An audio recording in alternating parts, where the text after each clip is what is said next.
Okay, everybody, so this session is being recorded, so just be mindful of that. As always, you guys know that I do not claim any of this material as my own. This is material that has been provided to me by Dr. Garcia, and I have taken off of the internet, but again, to better aid your understanding, I do not claim any material as my own or uh, any intellectual property as my own. Okay, sweet. So let's get started. Oh, question. Would this be our last session? Um, that is a good question. I'm gonna ask him that because I'm not too sure. I don't think we have any more things that we need to go over in terms of exam reviews. So I'm gonna make a note. Last session. Someone had their hand raised. Camila, what's up?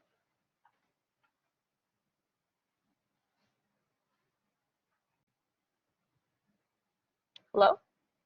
Camila, did you have a question? You're welcome. Oh, okay, no worries. Okay, so let's go ahead and get started. Let me share the screen with you guys. Share, okay. So, okay, perfect. You guys can see this. So we're doing exam 6, the exam 6 review. Okay, so and that basically entails chapter 14 of the PowerPoint and chapter 15 and 16 of the PowerPoint. This is where I got the majority of the material. So let's go ahead and get started. Let's put this all the way up. This time around, I made my pages look, the orientation is landscape, that way we have a little bit more space. Okay, so what is the falx cerebri and what is the tentorium cerebelli? So falx cerebri, that's right here. It is a fold of the dura mater that separates the cerebral hemispheres. So your dura mater folds in on your cerebral hemisphere, so you know how you have a left and a right one. It folds in, and that's what we call the falx cerebri. And then the tentorium cerebelli is a fold of the dura mater that separates the cerebral hemispheres from the cerebellar hemispheres. So down here, we have our cerebellum over here. So it's the fold of the dura mater that separates the cerebrum from the cerebellum. Okay? So again, so the falx cerebri separates cerebral hemispheres, and the tentorium cerebelli separates the cerebrum from the cerebellar hemispheres. Okay. Okay, cool. Where is the primary motor neuron located? Where is a primary sensory neuron located? Okay, sweet. So, do you guys remember the central sulcus in lab that we learned about, or maybe not because we haven't gone to lab. Okay, never mind. So here you have the central sulcus, which is a very big important line, very big important separation. And that central sulcus is there, and it divides the precentral gyrus from the postcentral gyrus. Okay, in your precentral gyrus, you have the primary motor area that controls voluntary movement. So your primary motor cortex is in your precentral gyrus, which is this red portion right here. Your postcentral gyrus contains the primary somatosensory area that receives information from receptors for touch, pain, and temperature. So here in your postcentral gyrus, you have all the receptors that are for somatosensory, and in your precentral gyrus, you have all the receptors that control voluntary motor movements. So primary motor neuron location, precentral gyrus. Primary sensory neuron location, post-central gyrus. Oh, a good way to make a relation there is that it's your primary sensory neuron, and it's in your post-central gyrus, so S with S, and your primary motor neuron. Well, I guess if it's not this one, it should be this one. Okay, let's move on. Where are each of the lobes of the brain located? What are the functions of each lobe of the brain? So we have the frontal lobe, which is basically all of this right here. We have the parietal lobe, sorry, the frontal lobe right here, this in red. The parietal lobe, which is right here, which is right behind the frontal lobe. We have the occipital lobe, which is this in green, and we have the temporal lobe, which is this part right here that looks fleshy colored. Um, and what do they do? So the occipital lobe contains everything that has to do with your vision. So you have visual associations areas. Um, it recognizes faces and other familiar objects, as well as it receives visual information. Your parietal lobe is basically pertains to interpreting sensory information and making sense of it.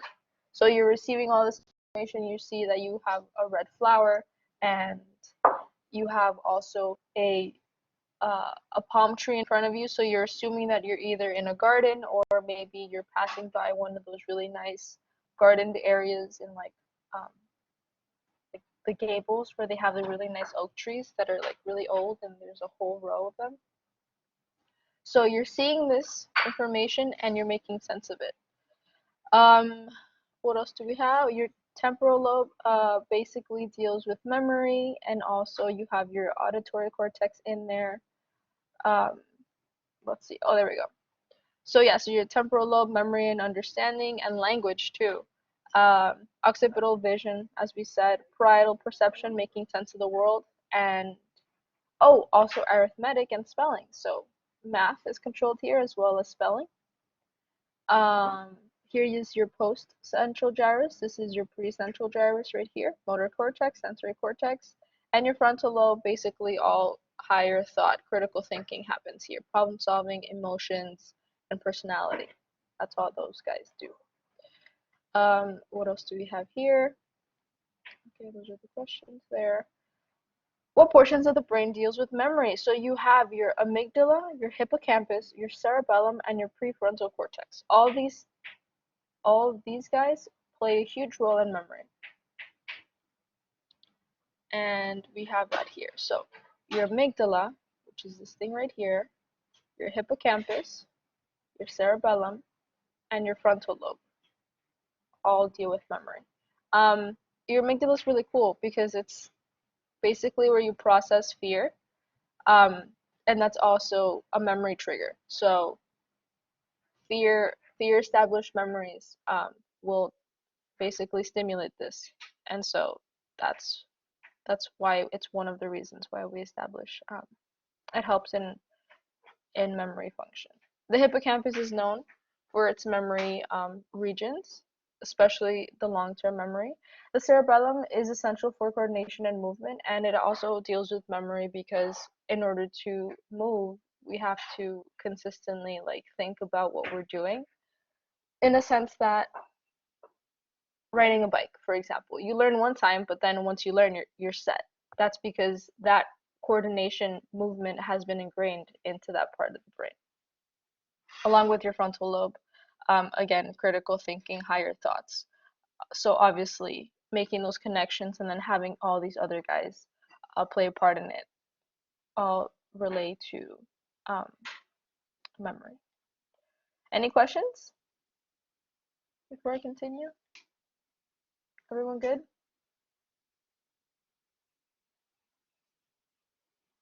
Okay, everyone is good. Okay, what is basal nuclei and where is it located? We have basal nuclei. Um, let's see, let's open up this slide. Basal nuclei right here. We have them here, here, here. So you have the caudate, the putamen, and the globus pallidus. That's your basal nuclei. And basically, what your basal nuclei does is that it influences muscle movements, plays a role in cognition and emotion, regulates intensity of slow or stereotyped movements, filters out incorrect, inappropriate responses, inhibits antagonistic, unnecessary movements. So again, these guys are your basal nuclei. So these guys basically like refine motor function. When you have Parkinson's, um, that's the deterioration of the basal nuclei, and that's why people start to have that tremor that they can't control. Um, So yeah, so basal nuclei very important for refined muscle movements. Very important for people in the profession such as surgeons. They can't have those tremors, so their basal nuclei has to be on point, quote unquote, or just normal in order to continue with their practice. Okay. So yeah, so it's located basically in, this is a cross section of your brain, as you can see here. It's more towards the central part of the brain, probably, if I'm not mistaken. If this is a corpus callosum, it's on the side of the ventricle. So if we were to do a cross section here, a sagittal cut, you will have basal nuclei on this side and also on this side, because everything in our brain is mirrored. And it would be deep to the corpus callosum and to the ventricles. Okay. What is the corpus callosum made of, and what is its function? Okay, so the corpus callosum, as I just mentioned, is one of the largest collections of white matter within the brain, and it has a high myelin content. And basically what that does is that it holds the two cerebral hemispheres together. So this is our corpus callosum. It has a huge amount of nerve tracts, because it is the one that relays this information from the right hemisphere to the left hemisphere, and back and forth. And what is the function? Well, yeah, so relaying information and holding the brain basically together. Um, yeah, relaying information. I know that there are people that have had them cut, or maybe that was just in House. If you guys haven't seen House, I would suggest it. It's a good quarantine view. It's a really good show, and he has a patient that had his corpus callosum cut, and so this patient on his right hand would be able to um, function as his own personality, and with his left hand, he was this math genius. It was because the two cerebral hemispheres were not communicating. Whether this is true in real life or not, I don't know, but it just reminded me of that. Okay, what is the function of the hypothalamus? And thalamus, what does it control? Okay, so our hypothalamus controls autonomic functions such as breathing, heart rate, and blood pressure. It secretes hormones such as ADH and oxytocin, and it regulates body temperature. So that's this guy right here, this blue one. It regulates everything that is autonomic, and it's also our internal thermostat.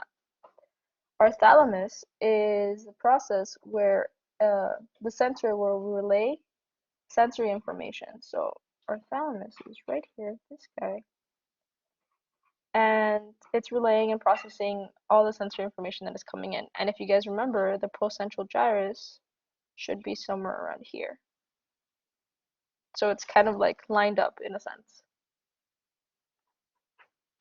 Okay, what is the globus pallidus and where is it located? Our globus pallidus, oh, I think I skipped that one. Okay, well, let's continue and then we'll go back to it. Oh, our globus pallidus. I think we saw that one up here. Globus pallidus, it's right here. It's part of the basal nuclei. Boom. And it's located right next to the putamen, and I would say that is medially. And this is the center, and it would be located medially.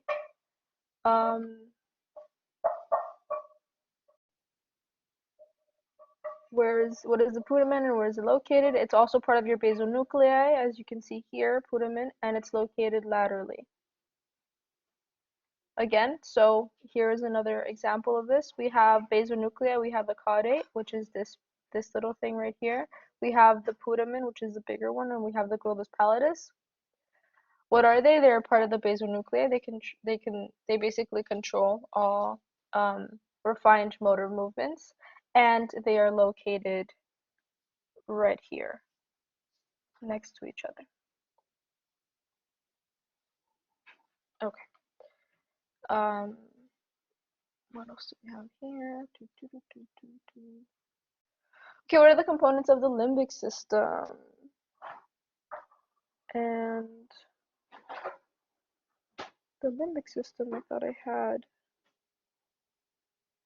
down here.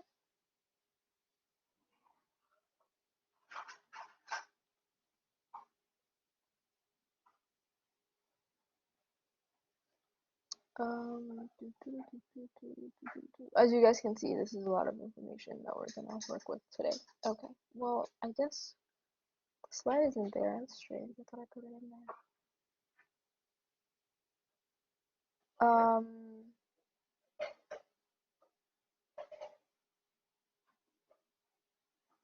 Okay, well, real quick, we can just look for it. Okay, and it should be in chapter 14. Let's see.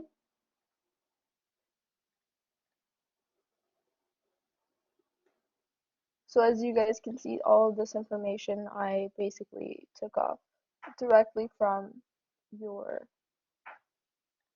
your PowerPoints. Um,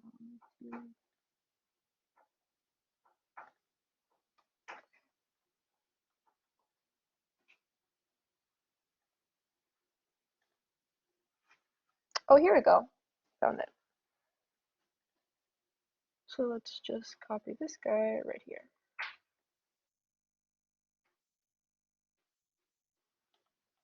Okay, the limbic system. So basically, the components, real quick, we have the hypothalamus, the amygdala, the hippocampus, and the fornix. The function of the limbic system is basically to regulate emotions, um, links conscious functions of cerebral cortex with autonomic functions of brain, and facilitates memory retrieval. Which kind of makes sense because if we think about it, we have a couple of these components that are part of our memory system too. The hypothalamus, the amygdala, and the hippocampus. Um,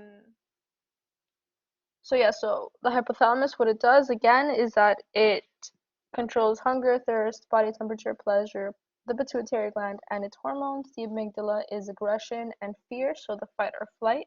That's where we get triggered. That's what the amygdala does. And the hippocampus, again, is a memory processing center to store long-term memories. Okay, so essentially the limbic system is like, from what I remember in psychology, is the one that controls emotional states. And that's basically number one there.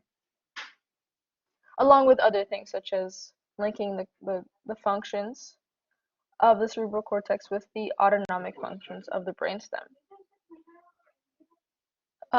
Okay, what else do we have here?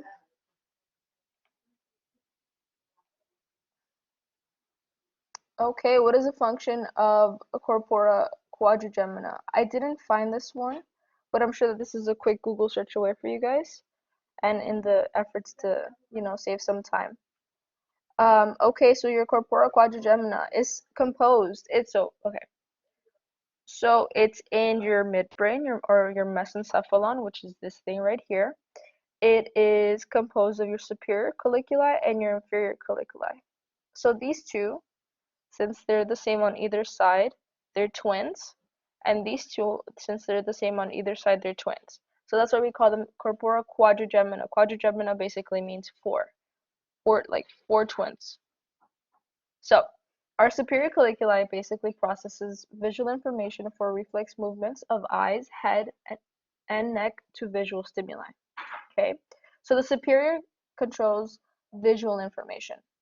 The inferior colliculi processes auditory information for auditory reflex movements of the head, neck, and trunk in response to loud noises. And for those of you that know, the midbrain is kind of one of the oldest parts of, like, our brain in terms of evolution. Mostly all animals have a midbrain, so it kind of makes sense that these colliculi have such primitive functions. So here it's just reflex for movements that we have here, and it's reflex for sounds. So if you hear a loud sound, you're obviously going to reflect. You're going to you're gonna get startled, or you're gonna scream in return, or you're gonna be just very aware and observant of your surroundings because this was stimulated. Okay. Um, what is the function of the pons? It contains nuclei and tracts that carry or relay sensory and motor information. That's basically what it does. Okay, the main function of the cerebellum. So the cerebellum is this dude right here. Weird looking dude. It's at the bottom of our brain. It's not part of our cerebrum. It has its own location, and that's what the, if we go back to the very first slide that we saw, that's what the tentorium cerebelli separates. So our cerebellum is right here. So this guy is a big makes that separation between the two. What else do we have here? So our cerebellum is known for muscle movements, motor movements. Excuse me. Adjusting postural muscles of the body, programming and fine-tuning motor commands to produce smooth movements. So that's what our cerebellum does. And what is the tree of life and where is it located? It's right inside the cerebellum. If you guys can see that. Boom, tree of life. They call it the tree of life because, again, our midbrain and our cerebellum are one of the oldest structures that have been passed down through evolution, through generations. Almost all living things have them. So these guys are very primitive. They control very primitive functions, such as the autonomic control of our heartbeat, our respiratory beat, our sleep and wake cycles, all of that stuff. Okay? What are pyramidal cells? Pyramidal cells are a type of neuron, multipolar neuron, if you guys remember from last week's review, found in areas of the brain including the cerebral cortex, the hippocampus, and the amygdala. So these guys are found in basically all over the brain, the hippocampus and the amygdala. These guys are multipolar neurons, which means that they have a lot of receiving ends to transmit these nervous impulses from one end to another, and they're really pretty. Let me show you a picture really quick. They kind of look like if anybody's ever seen lightning hit sand, that type of structure. Pyramidal cells.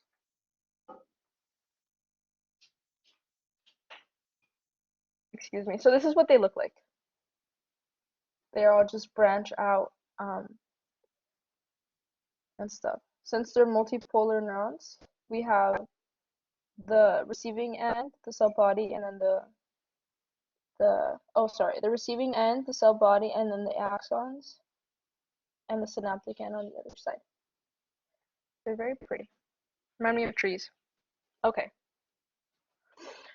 What structures protect the brain? If you guys remember from last week's review, those are the meninges.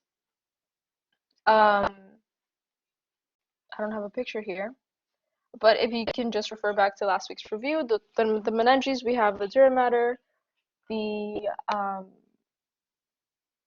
subarachnoid space, and the pia mater.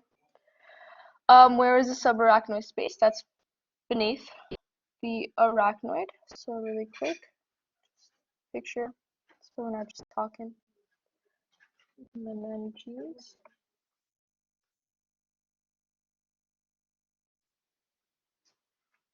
So this one looks kind of good, or maybe this one.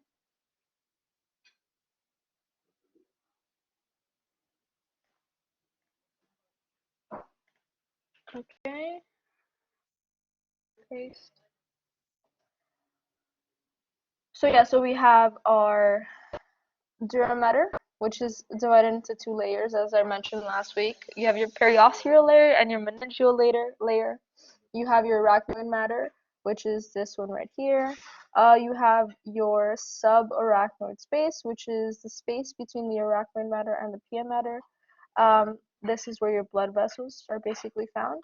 And your pia mater, which is the thinnest layer, and it's the one that coats your cerebral cortex. And you have your falx cerebri, as you can see here, which is the layer of the the dura mater, encompassing or covering your cerebral cortex as well. What is found in the subarachnoid space? Well, like I just said, your blood vessels. And what is the function of the arachnoid granulations? I don't remember putting that one in here, so real quick. Sorry for all the noise in the background, guys. Granulations.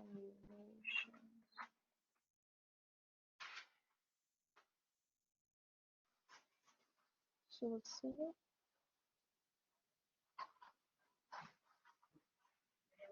Okay, so we have arachnoid granulations. They look like this. So let me put that in there. Copy image. Paste. And now their function is.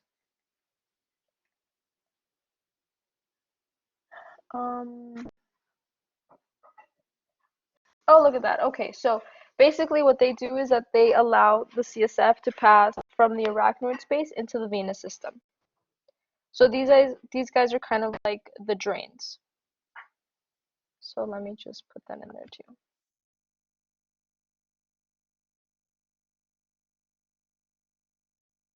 Okay, awesome. Everyone good? Any questions? Am I going too fast? Have I lost all of you?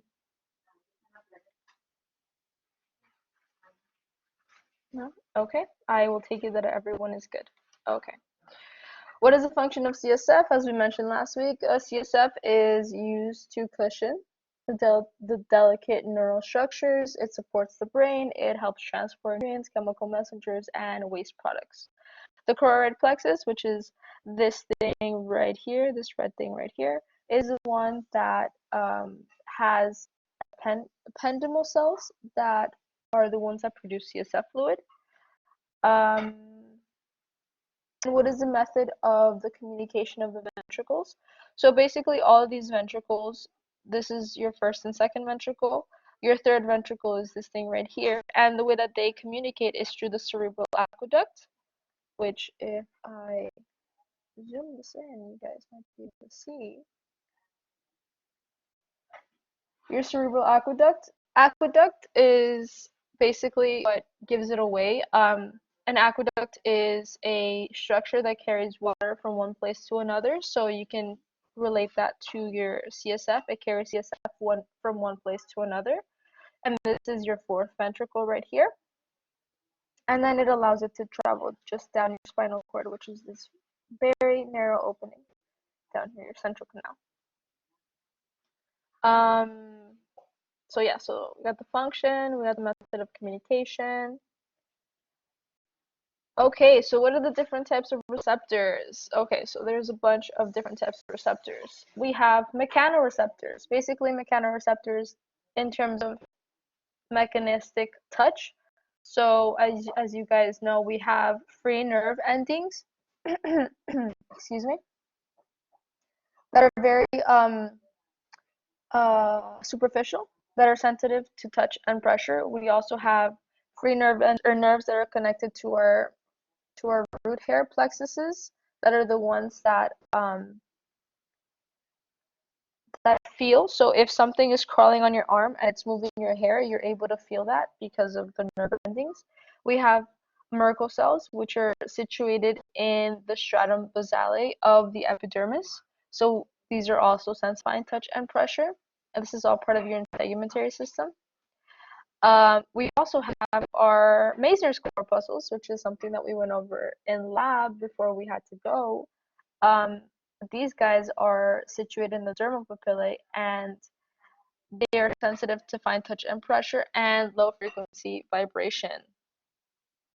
And these are in your dermal papillae, which is still closer to the surface, so closer to the outside than your Pacinian corpuscles, which are situated in your dermis.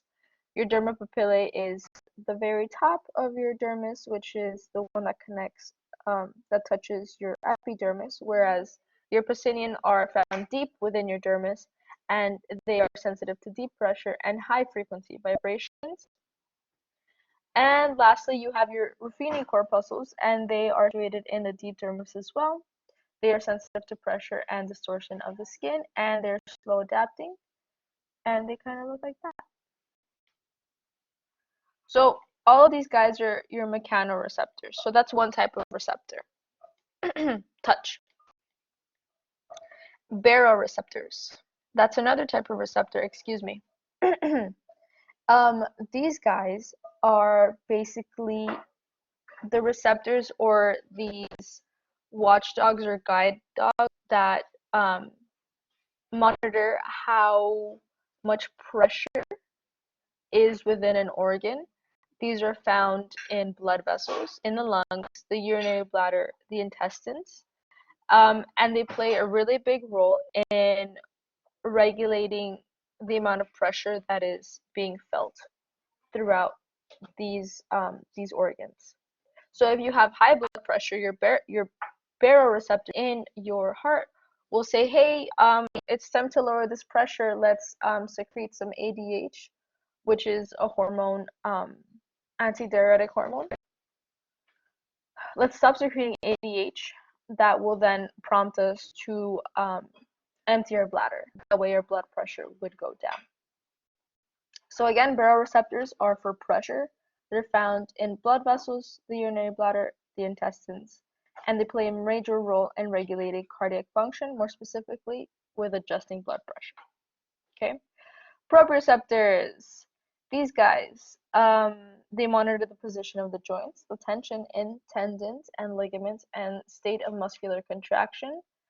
So proprioception is basically how, like, the information of where in space your body is found or you feel yourself. So for example, if you were to close your eyes and walk into the middle of your living room, you would be able to identify without having to open your eyes where you are exactly because of the memory of your living room, but also because of these proprioceptors. Proprioceptors. Um, So they don't adapt to constant stimulation, and each receptor continuously sends information to the CNS. Um, and most of this information is passed subconsciously. It's carried into the spinal cerebellar pathway. So remember, cerebellum is for motor control, motor movements. So it makes sense that these guys that basically monitor the things that help us move relay information back to the main movement hub, which is the cerebellum. Okay, and lastly, we have, oh wait, no, we have one more. Second to last, we have the chemoreceptors. So these guys are basically receptors that monitor specific chemicals or compounds that is dissolved in our blood system and or our CSF.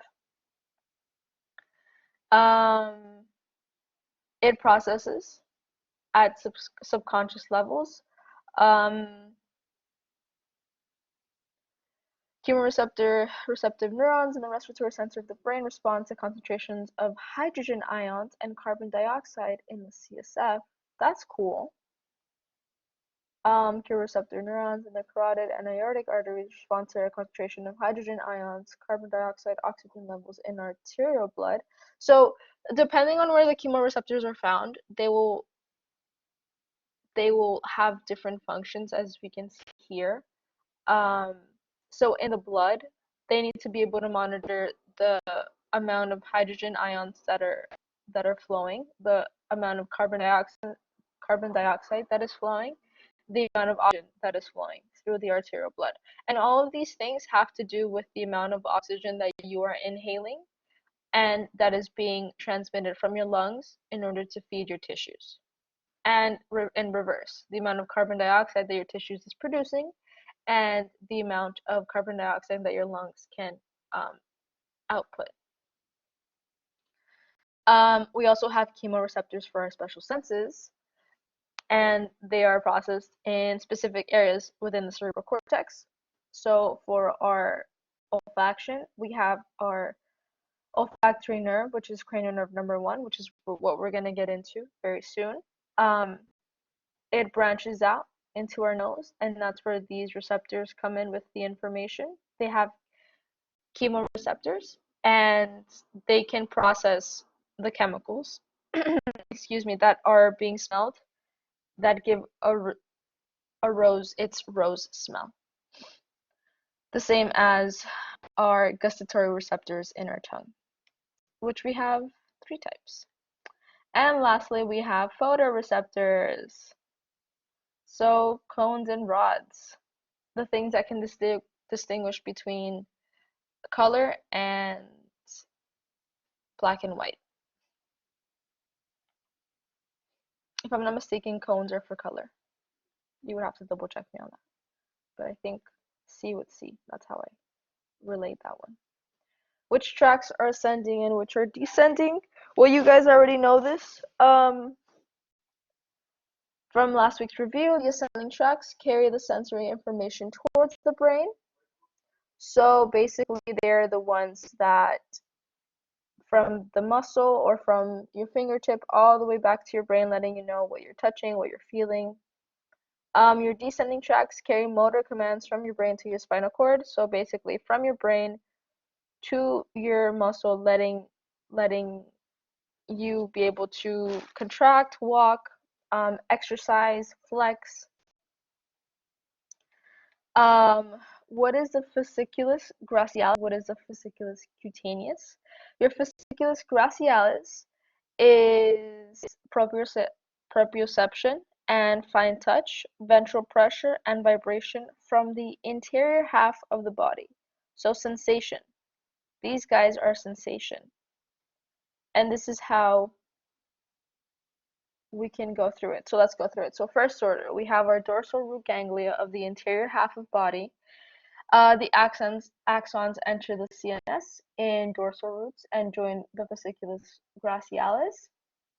Then we have our nucleus gracialis of the medulla oblongata. Axons cross over before entering the medial lemniscus. And third order, we have the ventral nuclei of the thalamus. So because this is sensation, vibration from the outside, our first order is going from exteriorly to interiorly. As you can see here, we basically enter the CNS, then we cross over the medulla, and lastly we end in the thalamus, which is where it's going to process all that information. And finally, it's going to enter the primary sensory cortex on side of opposite stimulus. So we have decussation. Basically, if we feel something with our left hand, it's going to end up being processed on our right hemisphere of our brain. And if we feel something with our right hand, it's being processed on our left hemisphere of our brain. That's called decussation. I don't know if I'm pronouncing it right, but excuse the butchery of the words.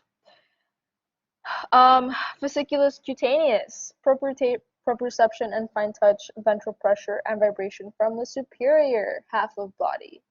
So basically, this is for your lower half of body. So let's say from your waist down, and this is for your superior half of body. So from the waist up. Again, we have the dorsal root ganglia of the superior half of body. Axons enter CNS in dorsal roots, join fasciculus cutaneous, which is what we're working with. Nucleus cutaneous of medulla oblongata.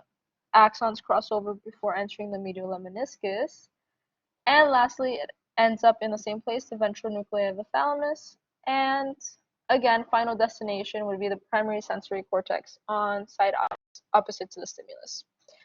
So again, so it's going from wherever it is that the information is being sent from. So from your arm, for example, it enters the CNS and joins in the fasciculus cutaneous. Then it goes to the nucleus cutaneous of the medulla, and then the axons cross over before entering the medial lemniscus. They end up innervating the nuclei of the thalamus, the ventral nuclei of the thalamus, and lastly, they get sent up to the primary sensory cortex on the side opposite to the stimulus.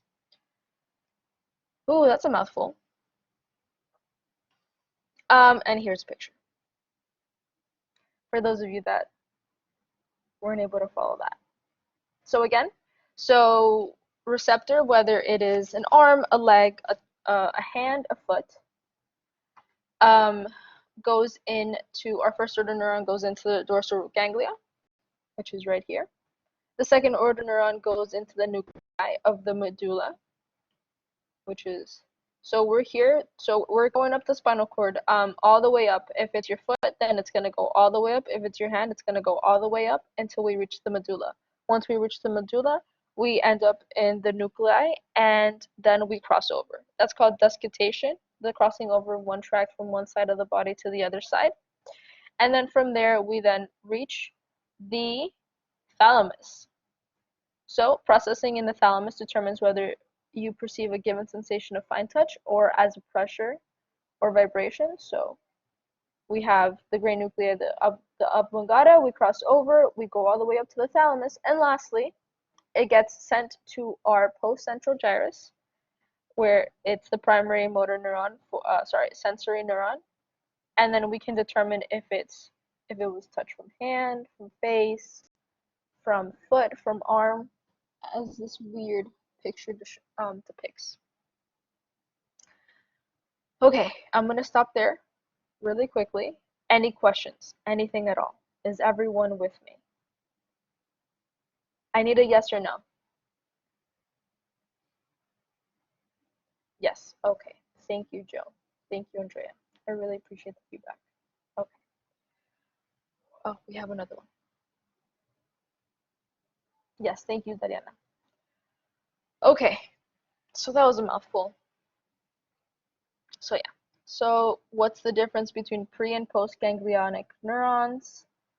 Why is this picture? Okay. The difference between pre and post ganglionic neurons.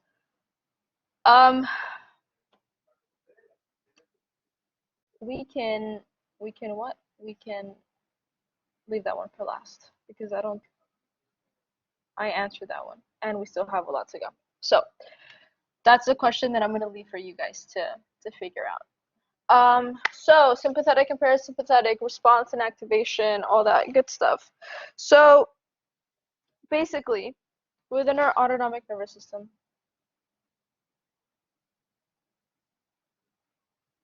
we have these two divisions, and these divisions are basically set up when we have when we either trigger one mode or the other. And these modes, some people may have already heard of, is fight or flight. Right? So we have our parasympathetic and our sympathetic nervous system, or nervous divisions. So when we're caught in a very dangerous situation, let's say for example you're going to be mugged as you're walking to your car, it's very late at night, there's no one around, and you see that someone's coming up to you, and this person seems very aggressive, very fast-paced in his or her walking, and they have something shiny in their hand. Your first instinct is to think, okay, oh my goodness, what if I'm gonna get mugged? What if they're gonna try to hurt me? So you end up in fight or flight mode, and that mode is controlled by your sympathetic nervous division. And basically what it does is that it triggers all of these things to happen within your body in order for you to be prepared to either flee or fight. So this is what happens. So in your eyes, your pupils dilate in order to help you see better. You inhibit your flow of saliva because we're not trying to digest anything currently. We're trying to either figure out if we're going to live or die. You're going to accelerate the heartbeat in order so that we have enough oxygen within all of our tissues ready for any type of fleeing or fighting. We need to be able to be ready. Dilates bronchi. In order for us to properly oxygenate, we are going to have all of that oxygen, which means that our bronchioles are going to be very dilated, very ready. We're going to inhibit everything that has to do with digestion. We're going to not think about having to process our food. We're not going to have to think about, well, we don't think about, but our body, our autonomic nervous system wouldn't have to think about processing food or any of that.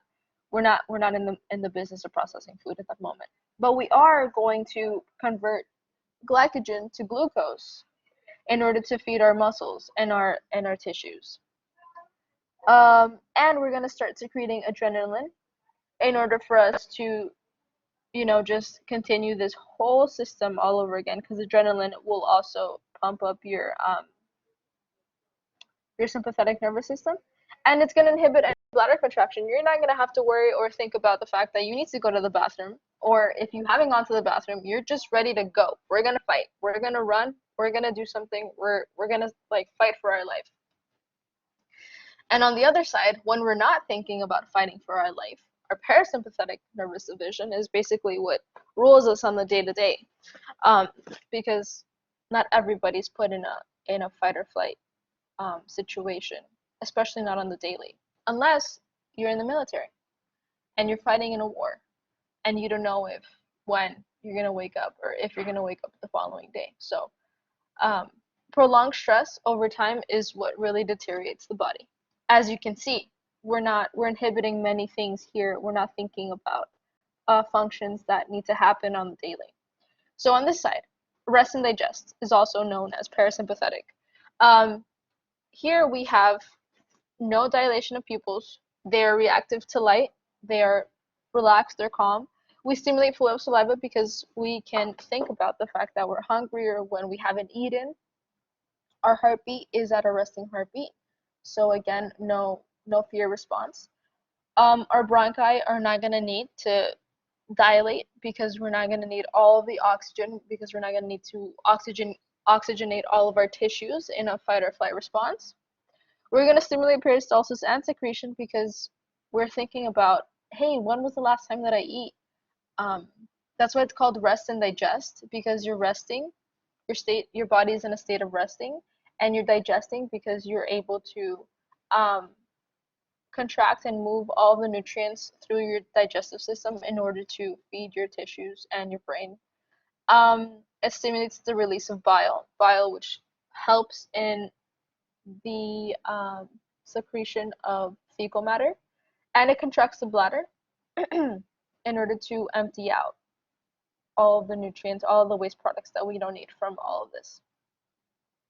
So parasympathetic rest and digest is what a lot of people call it, because we're resting and we're digesting. Literally, that's what we're doing. We're at a resting heartbeat. We're at a resting respiratory rate. Sympathetic, fight or flight. We are either fighting or we're fleeing or flying, I guess.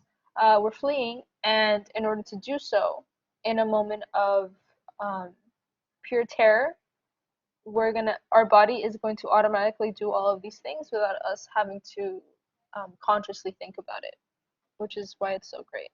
Again, another primitive um, response um, that has evolved through evolution. Okay. Anyways, okay, now we're gonna look at the cranial nerves.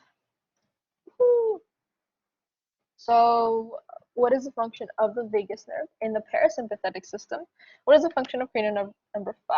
Okay, so vagus. Vagus is our cranial nerve number 10. It's mixed. It provides sensory information to the skin of the head and to the pharynx. It provides motor fibers to the muscles of speech and swallowing, and innervates most of the thoracic and abdominal viscera, parasympathetic nervous system. So if we go back up here, our vagus nerve innervates all these guys. Woohoo! And it's the one that basically says, hey, everyone's good. This is the one that basically controls your resting heartbeat, your resting respiratory rate. It stimulates peristalsis, stimulates bile, and it doesn't control your bladder. That's something else. But it basically controls all these guys. Very important. Vagus nerve is digesting and digesting. And what is the function of cranial nerve number 5? Cranial nerve number 5 is your trigeminal. It's a mixed nerve. Mixed means that it's both sensory and motor. It provides sensory innervation to the face. So if you touch your face right now, that's your trigeminal working. And motor innervation to the muscles of mastication. If you're having breakfast right now, which I wish I was, I haven't eaten breakfast today, it would provide, it would help my muscles in order to continue chewing. Um, and we're gonna go over all these guys really quickly. This is something that you need to know. Please learn, memorize. A good way to categorize these guys is to separate them by function. So, um, olfactory nerve, basically olfaction, so the sense of smell. Um, your optic nerve, or all the nerves that have to do with the movement of the eye, and also the sensory information of the eye. I would categorize them. I would also categorize the muscles of the face. I mean, the nerves that control the sensory and motor information of the face, um, as well as the ears, and as well as your tongue and gustation. So being able to taste things. That's the way that I remembered them, and I studied them. And within those, I would then separate them between motor, sensory, or both. Um, Very important, guys. Very, very, very important. I would take the time at least, I don't know, an hour, making a very pretty chart and categorizing them. I know as a fact, and also psychologists have proved this, that human beings learn better when we categorize things. That's why in the reviews you see categories, you see them being broken down. They're not just one straight giant review of a bunch of words jumbled, and this is because of that. So I promise you, if you categorize them, you will learn them, and you will learn them at a much faster rate than what you would expect. Okay, so sensory nerve, cranial nerve number one. It's the olfactory nerve. Yay! It provides a sense of smell. It's only a sensory nerve. Okay. Cranial nerve number two, your optic nerve, which is this guy right here. It's a sensory and it provides a sense of vision. Ocular motor nerve number three. Well, it's in the name. It's a motor. It's for muscle movement, motor control. Innervates four of the six extraocular muscles that move the eyes: the muscle that opens the eyelid, the muscle that constricts the pupil, and the muscle that changes the shape of the lens for accommodation. Accommodation basically is when you focus on something that's really close to your face and you can see it clearly, and then you focus on something that is really far away and you can see it clearly, assuming that you have perfect 20/20 vision, but even with glasses, you can still accommodate. You have your trochlear nerve, which is also motor, innervates the superior oblique muscle of the eye. Your trigeminal, which is mixed, so it has both sensory and motor information. Um, so it provides innervation sensation to the face, and it provides muscle control for the muscles of mastication. Your abducens, its motor innervates the lateral rectus muscle of the eye. Your facial nerve, mixed, it provides motor innervation for the muscles of facial expression, and sensory, it provides innervation to taste to the anterior two-thirds of the tongue. So this one is a little bit of both. The vestibular cochlear nerve, sensory, provides senses of hearing and equilibrium, so that's straight up sensory. Your glossopharyngeal is mixed, provides motor innervation to the muscles of the pharynx, and sensory for the taste to the posterior third of the tongue. So motor innervation of muscles of pharynx, and also sensory for taste. Vagus nerve is mixed, provides sensory fibers to skin of head, and to the pharynx. It provides motor fibers to muscles of speech and swallowing. Innervates muscle thoracic and abdominal viscera, parasympathetic. So vagus nerve does a little bit of everything. It's one of the longest cranial nerves. Again, so provides sensory information to the skin of your head and to the pharynx, and it also provides motor fibers to control muscles of speech and swallowing, and as well as innervating the rest of things. Hypoglossal nerve, it's a motor nerve, innervates the muscle that moves the tongue. And lastly, your accessory nerve. Where are these backwards? Oh, it's probably because this is, okay, this is cranial nerve number 11, this is 12. But I guess it's based on location that he wrote these. It's motor, it innervates the muscle that moves the head and neck, trapezius, and sternocleidomastoid. Yay, fun stuff. So what are your special senses? Well, your five senses. Uh, sight, taste, smell, vision. Sight, taste, smell, vision, and sensation. touch. Smell. Where are the structures of the olfactory nerve? What cranial nerve corresponds to smell? So, what are the structures? We have the olfactory bulb and the olfactory tract. This is where it comes from, right here. And what cranial nerve is that? It's cranial nerve number 1. Taste. What are the cranial nerves for taste? What are the different types of tongue papilla? Where are taste buds located? So, boom. So, the different types of tongue papilla are these guys. Gustation, taste. We have our circumvallated papilla. They form a V near the posterior margin of the tongue. They contain as many as 100 taste buds. So these are these guys, and they're right here. So they're circumvallated. Otherwise, I mean, if you look at them here, they look like circles. So that's a good way of remembering that. You have our fungiform papilla. They are small and contain about 5 taste buds. So these are the taste buds. These are the taste buds, and this is kind of what they look like.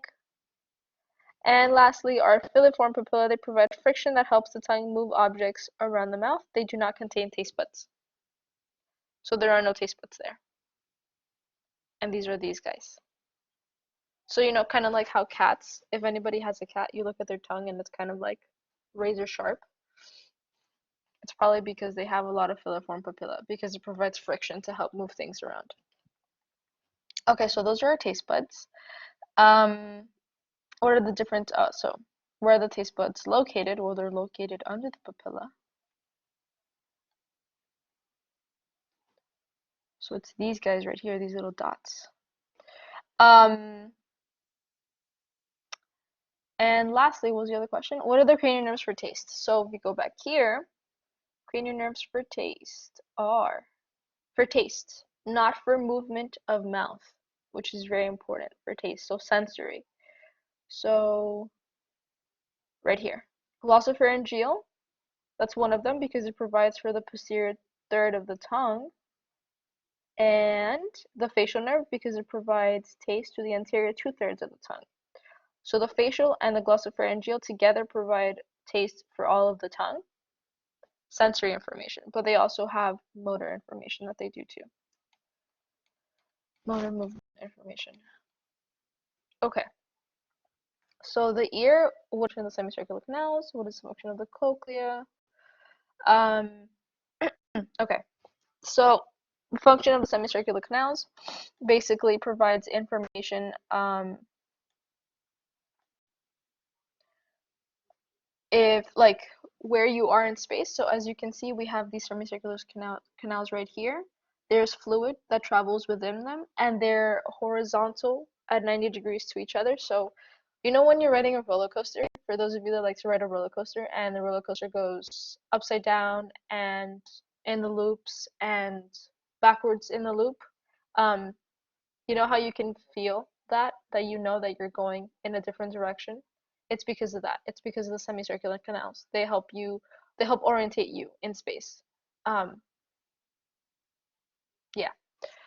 Your cochlea is basically the thing that provides information is this thing right here.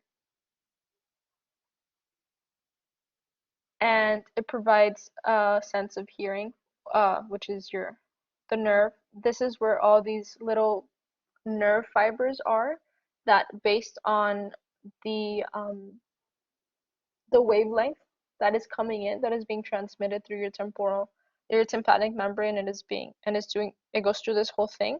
Your cochlea receives that, and based on the hair that it moves, whether it's the long hair that is only receptive to vibrations of 100, let's say, hertz, to the smallest hair that is only receptive to vibrations of 5 hertz, it will relay that to your vestibular cochlear nerve, cochlear nerve, sorry, and it will tell you what you're listening to, essentially. Um, so again, it's basically the the center where the information gets relayed to the nerve. and it is either depicted, it's like kind of like the sorting center. Okay, we have 100 hertz here, we have 5 hertz here, we have 20 hertz here, so we're gonna receive that information and we're gonna send it off to the nerve. Okay, and this is what it's supposed to sound like. Your brain does the rest. It's really cool. What is the function of the auditory eustachian tube? So to protect, aerate, and drain the middle ear. That's this dude right here. Our middle ear is this right here. So these are the smallest bones in our body. These guys, the ossicles. You have your malleus, your incus, and your stapes. And your auditory tube is very, very important because it's there to drain it. So when you have ear infections, that's where this is from. Oh, also side note, when babies are born, their auditory tube is more horizontal, which is easier for them to get ear infections than adults. Our auditory tube is a little bit more inclined, like at a 45-degree angle, I would say, or a little bit higher. So it's a little bit harder for us to get ear infections. And what cranial nerve corresponds to hearing? That's your vestibular cochlear nerve, sorry. And that's cranial nerve number 8. Okay, the eye. What are the extrinsic muscles of the eye? What are all the cranial nerves that correspond to the eye? What is the cornea and the conjunctiva? Where are they respectively located? So let's do the last one first. The cornea, boom, right here. Thin layer of cells that supports your eye. Conjunctiva, tissue part of your eyelid that touches the eye directly. Boom, conjunctiva. And you have two types. You have your palpebral, which is basically from your eyelid, and your bulbar, which is the one that touches your eye, that lines your eye. Okay. Okay, so the muscles. So what are the extrinsic muscles of the eye? You have your, do I have a picture? I think a picture would do us better here. I don't. Okay, really quickly. I'm gonna look for the picture in one of the PowerPoints. So I'm gonna look for it in PowerPoint 1516. It should be there because this is the special census PowerPoint. Okay, I don't think it's here. Let's look for it in 14. Vagus, your vagus, vestibular cochlear. Boom, found it. Copy.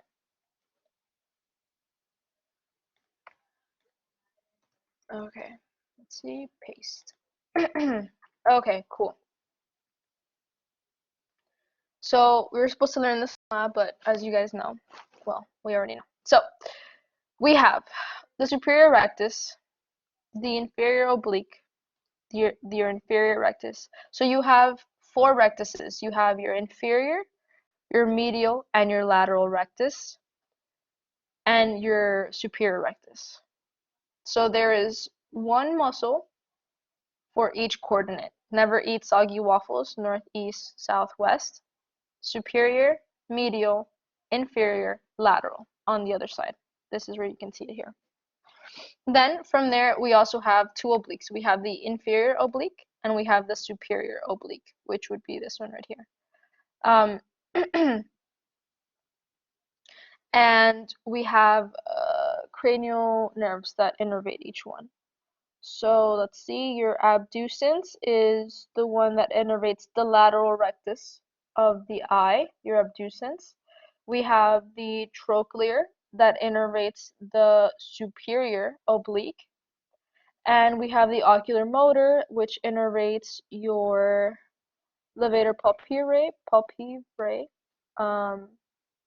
your inferior rectus, your inferior oblique, and your superior. So basically, the only 2 that are different is your superior oblique, which is cranial nerve number 4, which is your trochlear, superior oblique, SO4, trochlear, and the other one is your abducens, which is your lateral rectus, so LR6. Okay, so let me write that down.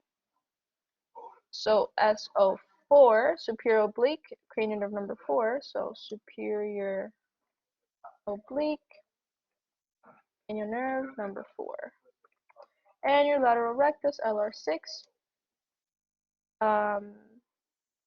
lateral rectus,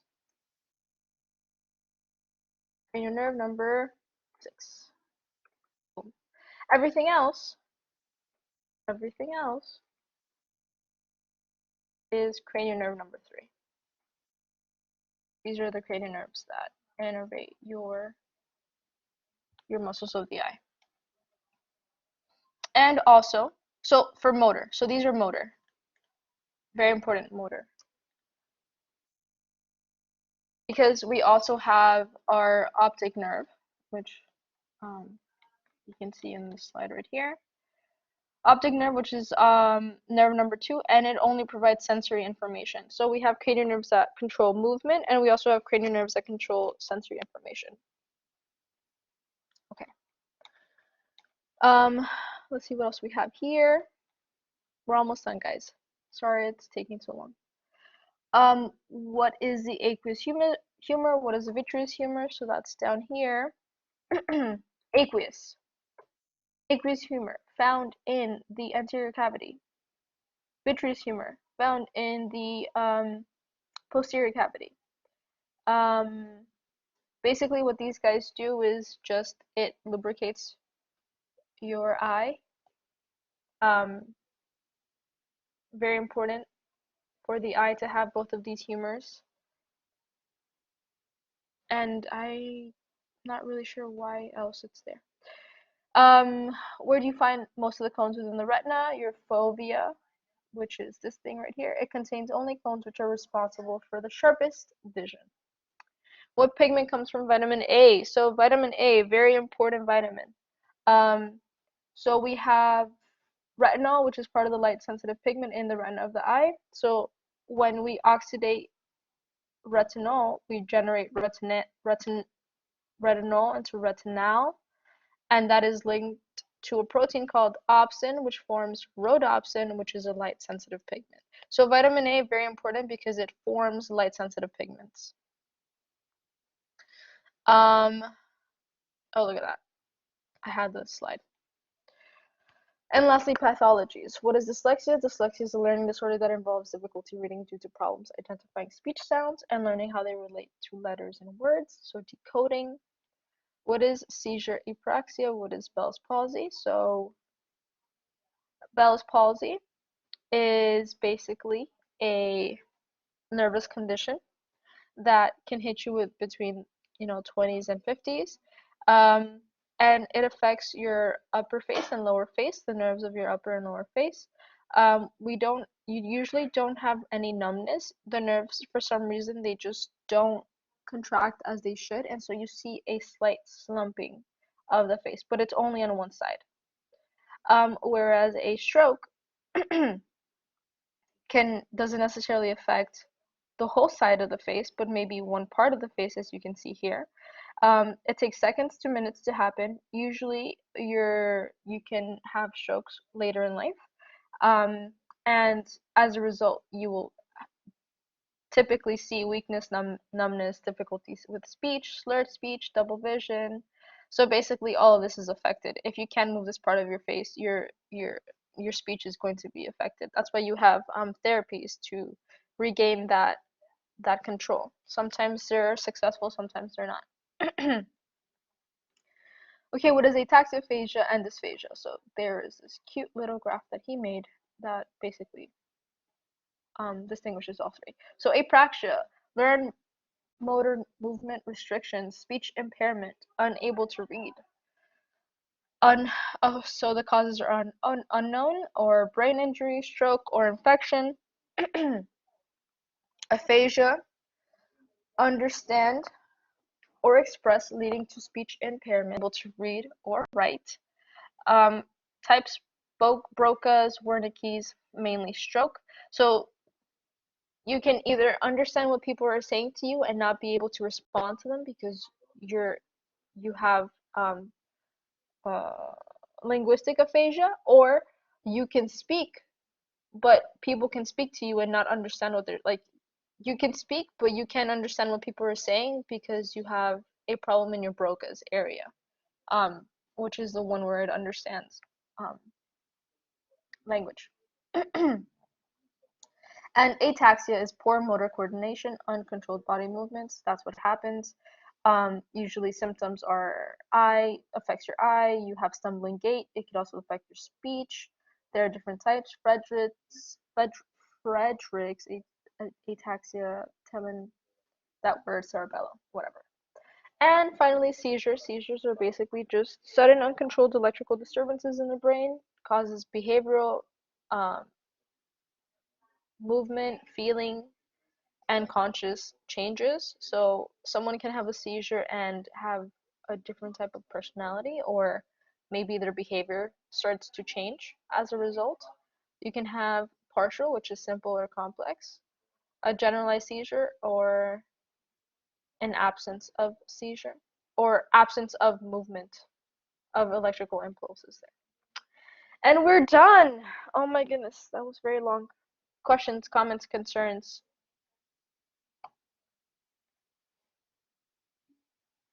No questions.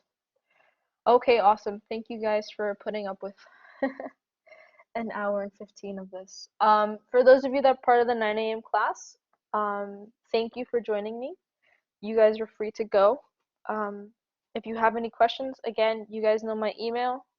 You're welcome. You know my email. You know where to reach me. You know where to find me. You know Dr. Garcia's email and his phone number. Again, if you have a question for him and it's time sensitive, please reach out to his phone number that he provided to you. Otherwise, assuming that you guys all took the exam, you're welcome. Last week's exam, you only have this exam left and you're going to be done with the course. Remember to do your homework. That's also very important. But yeah, you're free to go, guys.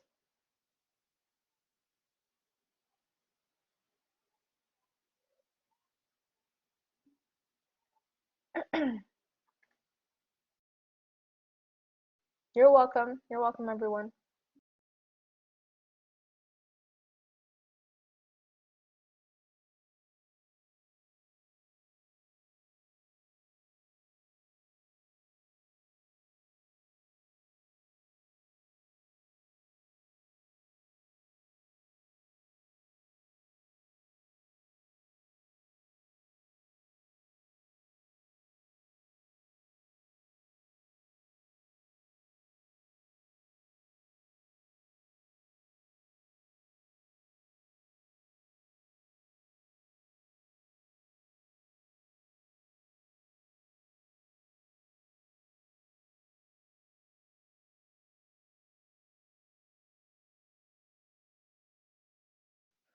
Okay, guys, we're gonna start in a couple minutes, so get settled for those of you that are part of the 10 a.m. class.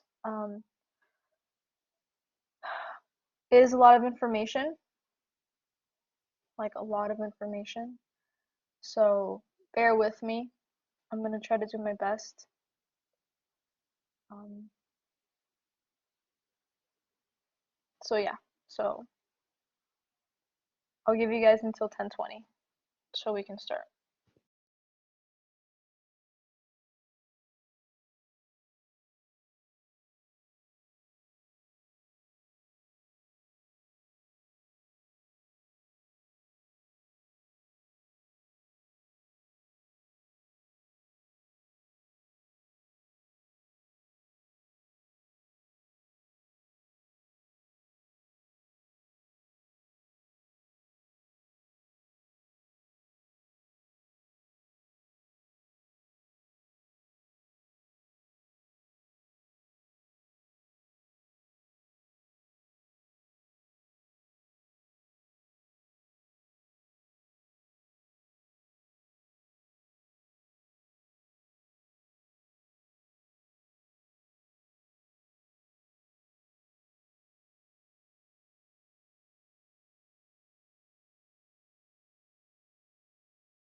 Okay, we're gonna get started. Okay. One of your classmates asked me if this was going to be the last session for the exam reviews. Um, I think so. So if you have any more questions or if you want to go over something, again, I'm always sending you guys weekly emails with the link to this exam review. And if Professor Garcia has uploaded any YouTube videos that will help better explain um, the information, you guys will receive that. Excuse me. But other than that, then yes, this is essentially our last time that we meet. Please, please, please, if you have any questions at all, send me an email. I have the Blackboard Collaborate. We have a West Campus Layer link that you guys can go log into and ask questions. I'm always on there, as well as my Discord information. And let me put the Collaborate link on the chat. That way you guys, it's available for you all. And it may like show up like you can't connect, but just like retry it, like try to reconnect and it'll end up working. Um, what else? That's it. Okay, so let's get started. It's a lot of stuff that we have to do.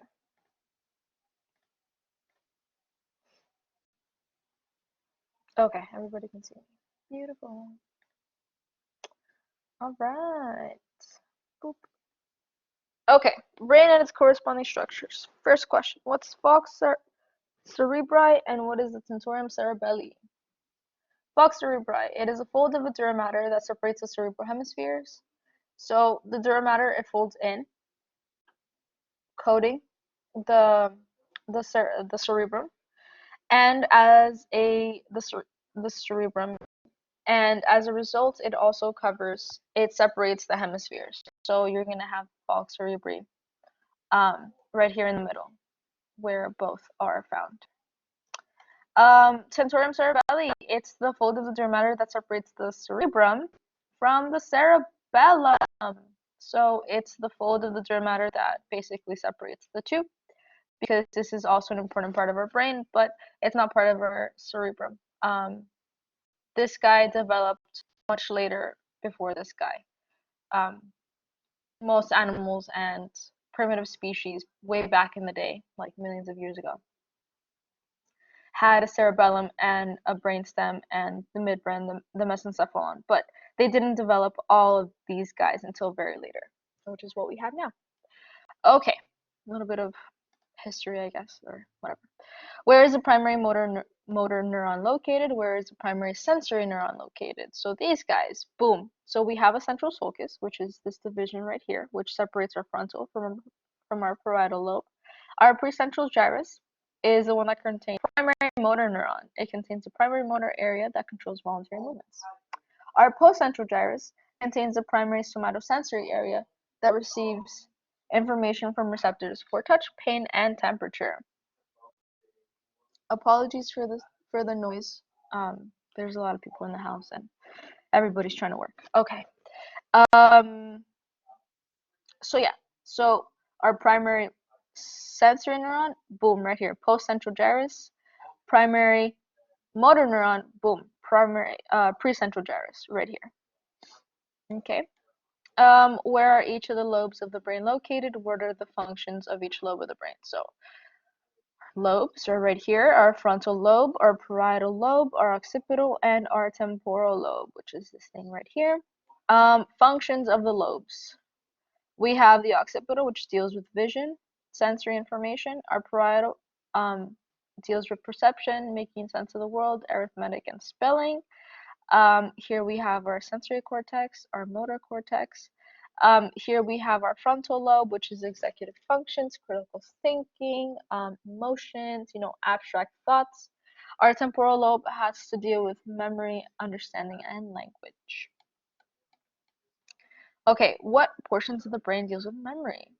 So more specifically, the amygdala, the hippocampus, the cerebellum, and the prefrontal cortex.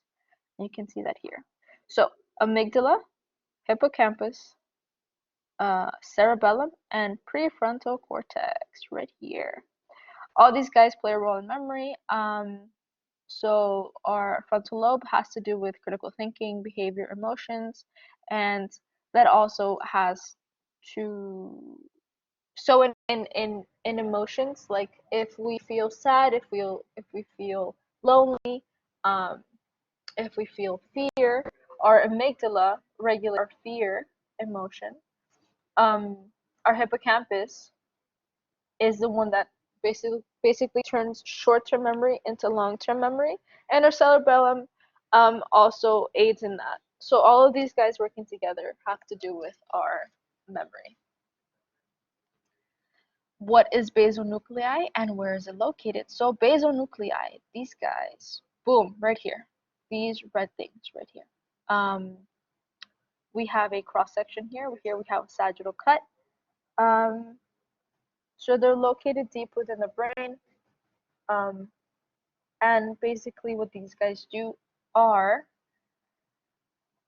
influence muscle movements, play a role in cognition and emotion, regulate intensity of slow or stereotyped movements, filter out incorrect appropriate responses, and inhibit antagonistic unnecessary movements. And that's what our basal nuclei do. So within our basal nuclei, we have three guys. We have our caudate, our putamen, and our globus pallidus. And again, all of these guys basically refine um, motor movements.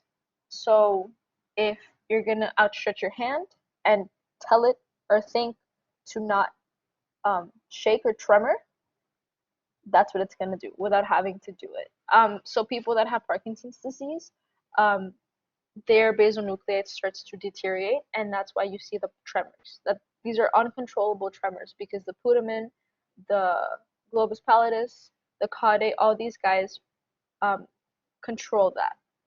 So once that's deteriorated or gone, you have these tremors that have always been there, but because of our basal nuclei, they have been able to they have been controlled. Okay, what else do we have here? What is the corpus callosum made of?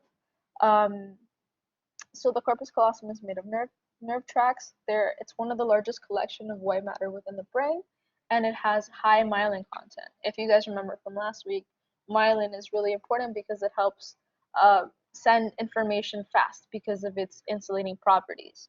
And so our corpus callosum is the thing that connects both left and right hemisphere together.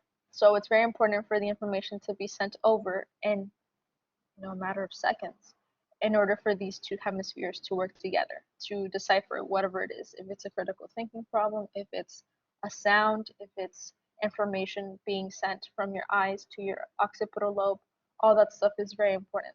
And this is, one of the biggest aids in having that information being relayed to both sides of your brain, to both hemispheres. What is the function of the hypothalamus? What is the thalamus? What does it control? So the function of the hypothalamus, it controls autonomic functions such as heart rate and blood pressure. It also stimulates the pituitary gland to secrete hormones, and as well as that, it regulates body temperature. So it's your internal thermostat. It is your regulator for very important organs such as your heart and your lungs. And on top of that, it tells the pituitary what to secrete, when to secrete it. So very important stuff. Your thalamus contains relaying and processing centers for sensory information, and you guys are gonna see that when we get into the way the primary, secondary, and third order neurons for the sensory, how they work with the thalamus to send that signal up to your postcentral gyrus to the sensory information, the primary sensory neuron. We already went over these guys. What are the components of the limbic system? Our limbic system basically is a functional group um, that that establishes emotional states, links conscious functions of cerebral cortex with autonomic functions of brainstem, and facilitates memory storage and retrieval. Why is that, you may ask? Well, because it deals with our amygdala and our hippocampus, and these two guys are also a part of our memory center, as well as it has a hypothalamus. So yeah, so limbic system usually associated with emotional um, control. Um, what else? I think there's another question here. Oh, okay. So what is the function of the substantia nigra? Sorry. So the substantia nigra is part of the midbrain. So this is our midbrain right here. It's the topmost structure present in the brain stem. And here you can't really see it. Substantia nigra plays an important role in regulation of movements. So our midbrain is kind of like another primitive structure that we may have. Um, all animals have it. If we were to have stayed going to class in person, you guys would have dissected a sheep brain, and you would have seen that that sheep had a very small cerebrum, so like frontal, parietal, occipital. Those lobes are very small, and their midbrain very long, and their cerebellum very long. So you can see how like as more developed the animal becomes, the bigger the brain. So you see our brain, it's huge. It weighs like 4 pounds, I think. It's huge, and it has so many structures that it works with. Okay, so within this very primitive system that we have here, again, just mostly autonomic control. You see cardiovascular, respiratory centers, the pons. This is the sensory information receiving center that is then being sent up to the final acceptor, which is your primary sensory neuron. And we also have our corpora quadrigemina, which is our next question. Excuse me. So, our corpora quadrigemina. The reason why we call it that is because they are two sets of twins. So we have our superior colliculi, which is here found on both sides, and then we have our inferior colliculi, which is here found on both sides as well. Our superior colliculi is basically the visual process information for reflex movements of eyes, head, and neck. So basically, it's the center where, based on what we see, we react to it. So it's a reflex center. Your inferior colliculi is also a reflex sensor, but it's only for auditory information. So if you see something that scares you, such as a spider, a cockroach, a lion, I don't know, maybe something that isn't an animal, um, these guys are going to be, the superior colliculi will start firing and say, hey, look, this is something that we're seeing, and it's giving me a sense of fear. Our inferior colliculi, these guys will start firing when we hear a loud bang, like maybe something falling, or these guys that put like huge mufflers on their car, and you know how like when they go really fast it starts to essentially explode. You hear that, you're startled, so you're like, oh shit, what's happening? Okay, basically that's what the inferior colliculi, um that's when it starts firing, because it's an auditory reflex. So you'll either jump, you'll be startled, or you'll look, and now you're going to become more aware of your surroundings because you're in a state of some sort of fear, or they jolted you. Um, what is the function of the pons? It contains nuclei and tracts that carry or relay sensory and motor information. So when that information is coming up from your spinal cord, they will end up crossing over and then being sent all the way up, and we'll be able to see that in just a little bit. What is the main function of the cerebellum? What is the tree of life, and where is it located? So your cerebellum, the main function is to adjust postural muscles of the body, and it programs and fine-tunes motor commands to produce smooth movements. This is cerebellum. Um, Within your cerebellum, if you do a cross-section of the cerebellum, you will see that you have this branch-looking thing outward, and it's called the tree of life. The reason that it's called the tree of life is because this is another portion of the brain that controls very primitive functions, such as breathing, heart rate, respiratory stuff. All of this is part of what almost every living being on the planet has. Um, Again, very primitive, very like no higher cognitive thought or function comes out of these centers that you have here. What are pyramidal cells? Pyramidal neurons are a type of multipolar neuron found in areas of the brain including the cerebral cortex, the hippocampus, and the amygdala. So pyramidal cells, they're very pretty. Let me show you a picture. Um, pyramidal cells. They kind of look like this. They look like little trees branching out. These guys are found there. We said that they're multipolar neurons, and you can see that here you have your dendrites, your cell body, and the synaptic end. And they're found in the cerebral cortex, the hippocampus, and the amygdala. So they're very important in sending and receiving information. Meninges, as you guys remember, meninges we spoke about last week. They're the structures that protect the brain. So real quick, we have a picture here. This one, we have our dura mater. We have the periosteal layer that is the one that touches your skull.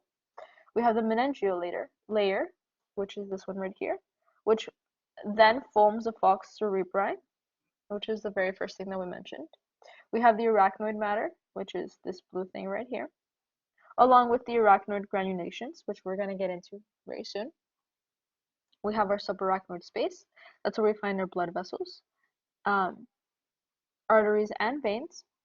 And lastly, we have our pia mater, which is this green thing right here, and it lines our cerebrum, as you can see. What is found within the subarachnoid space? We already said it was blood vessels and veins, arteries and veins. What is the function of the arachnoid granulations? These guys allow CSF to pass from subarachnoid space into the venous system. So how do we make sure that our CSF is being clean and has the proper nutrients? Well, it's through the arachnoid granulations.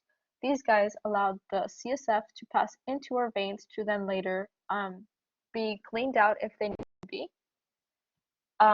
in order for us to properly have a constant flow of nutrients and ions that we need for our brain to function. What is the method of communication of the ventricles? What is the function of CSF? So the method of communication is the CSF. We have a cerebral aqueduct, which is this thing right here, which is what allows the second and first ventricle, which would be like on either side of the hemispheres. First and second, second and first, doesn't matter. We have our third, which is one that they both share, the cerebral aqueduct, and then our fourth, which is again one that they both share. The method of communication is this aqueduct. An aqueduct back in the old times is what the Romans were really famous for.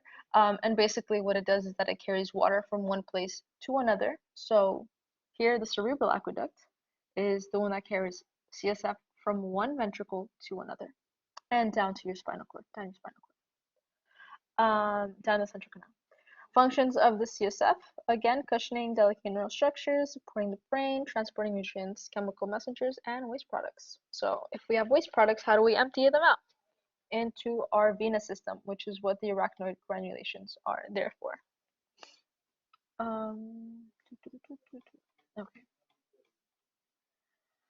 Okay. Is everyone with me? I know I'm going pretty fast, but yes. Okay, sweet. Thank you. If you have any questions, you can always stop me and say, hey, I have a question. Okay. So different types of receptors. Let's get into that. But before we get into that, let's talk about the beta 1 receptors and the beta 2 receptors. So beta 1 receptors are located in the heart.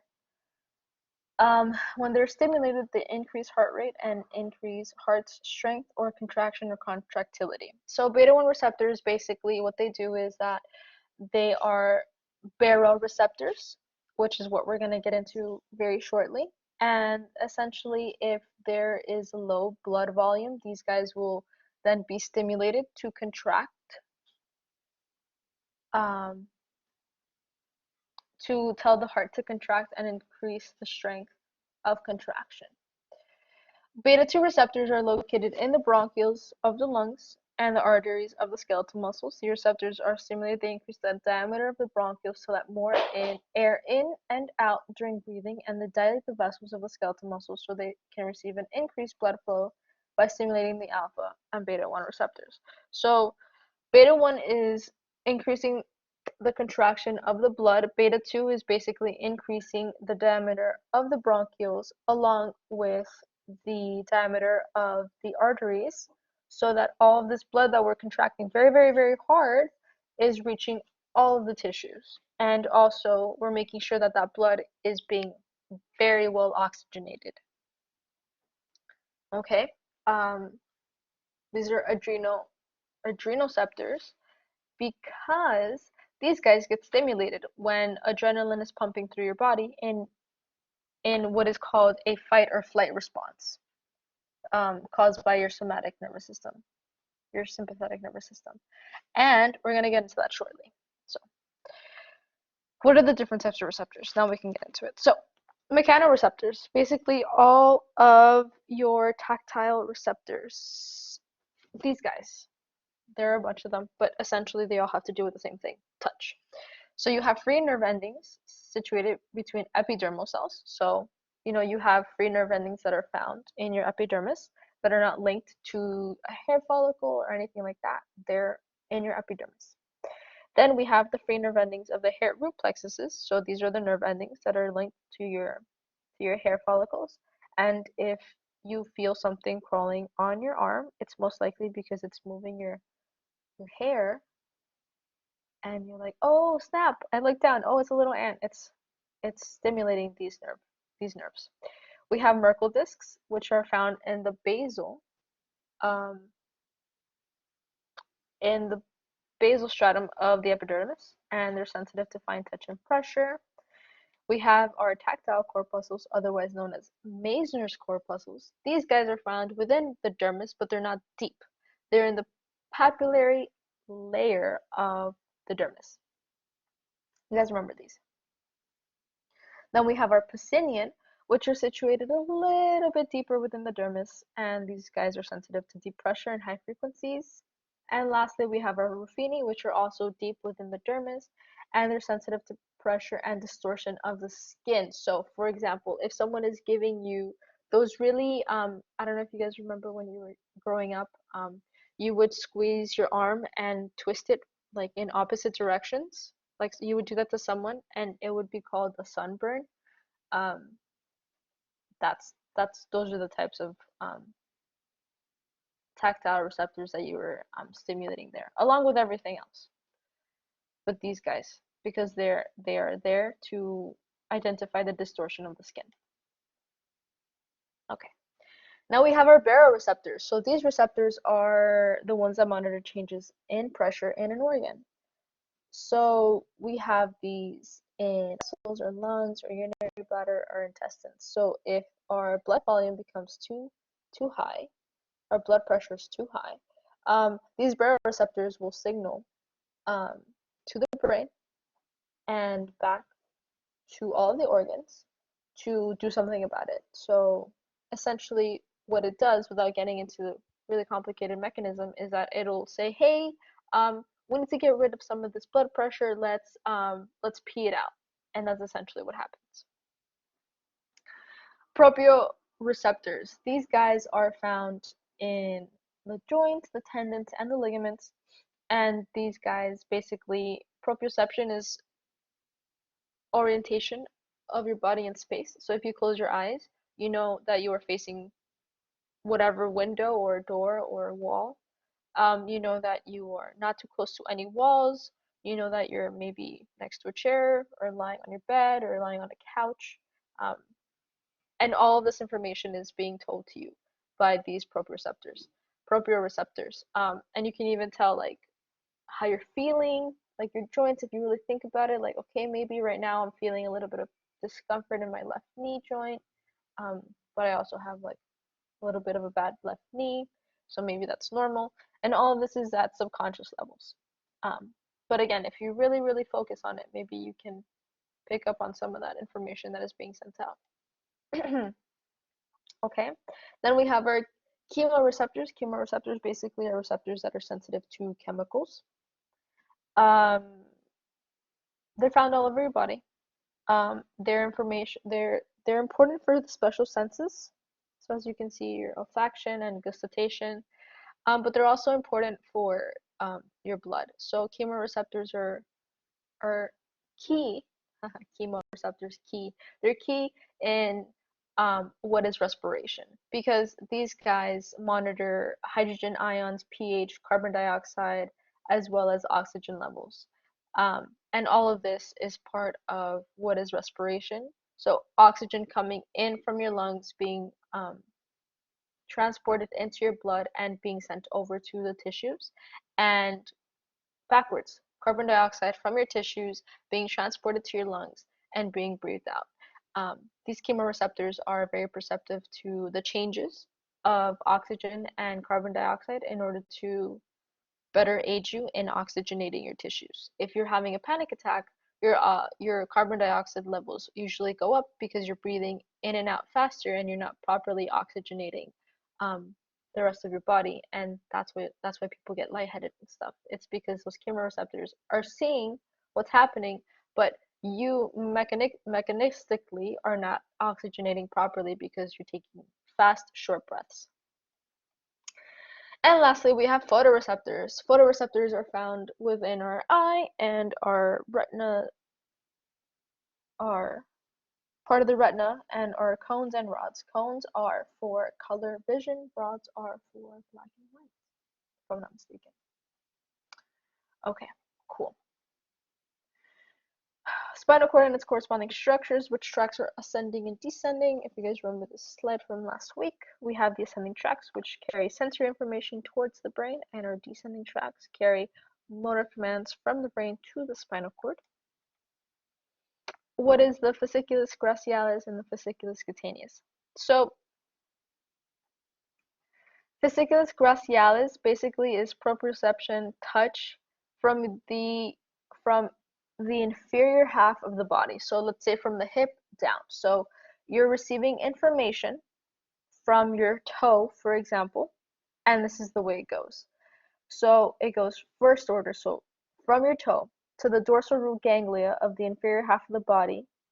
The axons enter the CNS and join the fasciculus gracialis.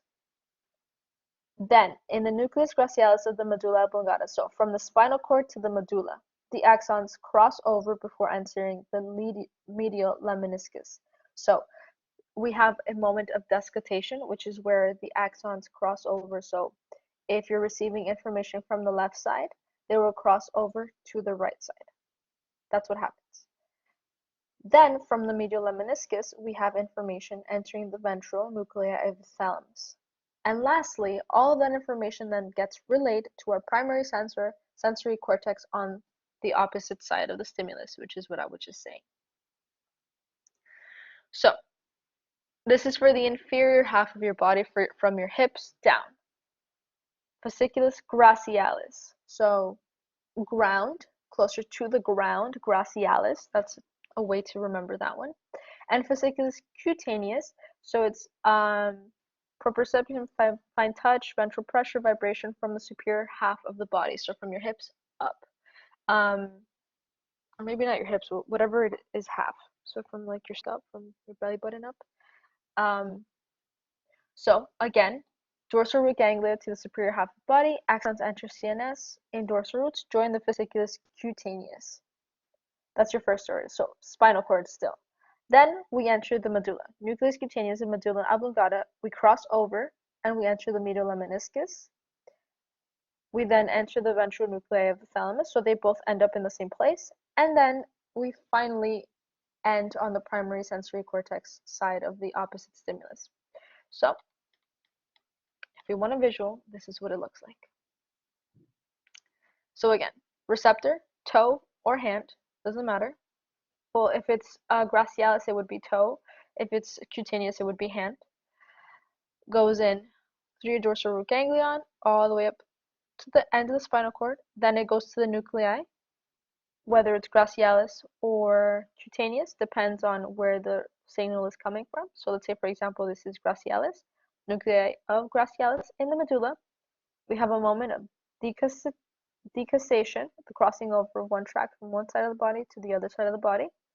Then it goes all the way up to the nuclei of the thalamus. And lastly, it'll end up in your primary sensory neuron, and it will be distinguished whether it came from your foot or your hand here. As you can see here, they do this to show you like the parts of the brain that correspond to which. So if it was your foot, it would go over here. This information would go here. If it was your hand, the information would go right where it is. Questions?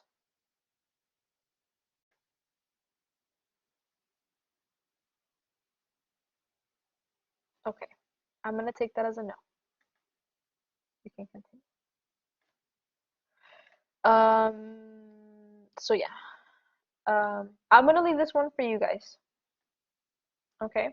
This is homework for you guys. I know that either way you have to review all of this, so I'm gonna leave this one for you guys.